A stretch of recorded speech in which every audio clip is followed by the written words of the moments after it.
नमस्कार मित्रों, आज हम रीट 2012 का टॉपिक लेंगे जिसमें बैक्टीरिया टॉपिक चल रहा था अपना। उसका पहला भाग हमने पहले वीडियो में पढ़ लिया था और दूसरा भाग हम इस वीडियो में पढ़ेंगे। तो शुरुआत करते हैं जीवाणु के परिचय का। तो हम जानते हैं कि जीवाणु एकोशिकीय प्रोकैरियोटिक सूक्ष्म जीव होते हैं। एकोशिकीय का मतलब है कि सारी की सारी जो क्रियाएं हैं वो एक ही कोशिका में पूर्ण होती है, और प्रोकैरियोटिक का मतलब है कि इनका जो केंद्रक है वो सुसंगठित नहीं होता। ये जो जीव हैं वो जगत मोनेरा से संबंध रखते हैं।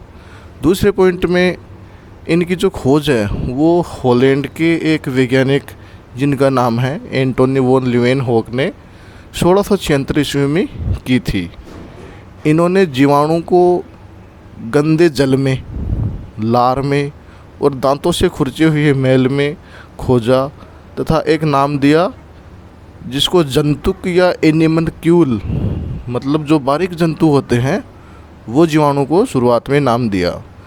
जो लीeuwenhoek ने ये खोज की थी 1676 ईस्वी में की थी, इसलिए इनको जीवाणु विज्ञान का जनक कहा जाता है। Father of bacteriology Antonie van लीeuwenhoek को कहा जाता है। जैसा कि मैंने बताया कि ये प्रोकैरियोटिक जीव है जो कि जगत मोनेरा से संबंध रखते हैं।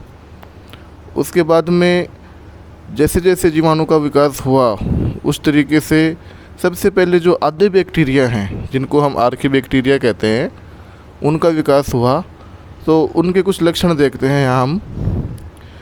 आधे जीवाणु जो होते हैं वो विशेष प्रकार के जीवाणु होते हैं और बहुत ही कठिन क्षेत्रों में ये मिलते हैं।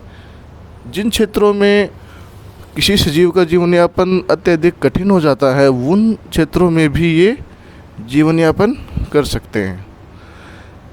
जैसे अत्यधिक गर्म झरना है, लवणीय क्षेत्र है, और जो दलदली क्षेत्र है जैसे कच्छ क्षेत्र अपना, उसमें ये पाए जाते हैं। दलदल में एक गैस होती है जिसका नाम है मीथेन, उसको ये उत्पादित करते हैं। उसके बाद में शैलवाल की बात करेंगे तो शैलवाल इनकी प्रोटीन से निर्मित होती है। जो ये मिथेनोजन जीवाणु होते हैं ये कई सजीवों की आंत में भी पाए जाते हैं, जैसे गाय है, भैंस है, और इनके गोबर से ये मीथेन गैस का निर्माण करते हैं। उसके बाद में बात करेंगे जो यू बैक्टीरिया है उनकी। वास्तव में जो यू बैक्टीरिया है उनको हम सत्य जीवाणु कहते हैं। ये जीवाणु वास्तविक जीवाणु होते हैं। जो कोशिका भित्ति है इनकी वो हम जानते हैं किससे बनी होती है। एक पेप्टाइडोग्लाइकेन नाम का जो कार्बोहाइड्रेट होता है उनसे इनकी कोशिका भित्ति बनी होती है। ये कठोर होती है। और जो यू बैक्टीरिया है उसमें जो साइनोबैक्टीरिया होते हैं जिसको हम ब्लू ग्रीन एल्गी कहते हैं, इनकी विशेषता होती है कि इनमें जो फ्लैजिला है वो नहीं पाए जाते। बाकी जो बैक्टीरिया होते हैं उनमें फ्लैजिला पाए जाते हैं।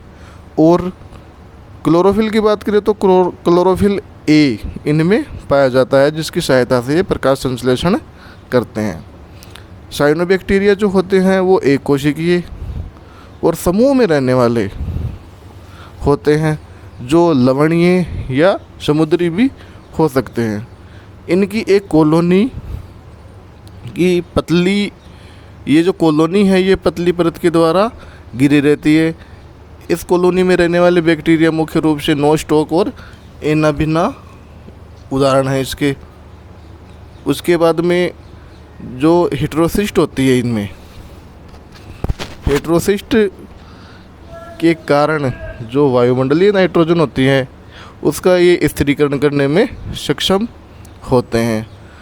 और जो संश्लेषी जीवाणु होते हैं वो नाइट्रोजन को नाइट्रेट्स, अमोनिया इत्यादि में ऑक्सीडाइज कर एटीपी का निर्माण करते हैं। और ये एटीपी जो ऊर्जा का पुनर्चक्रण है उसमें सहायता करता है। तो ये था जीवाणु के बारे में परिचय जो अब लगभग पूर्ण हो चुका है। इस वीडियो के बाद में अगले वीडियो में हम जीवाणु के जो हैबिटेट एंड हैबिट है उसके बारे में चर्चा करेंगे। इस वीडियो में केवल इतना ही। Okay, good bye.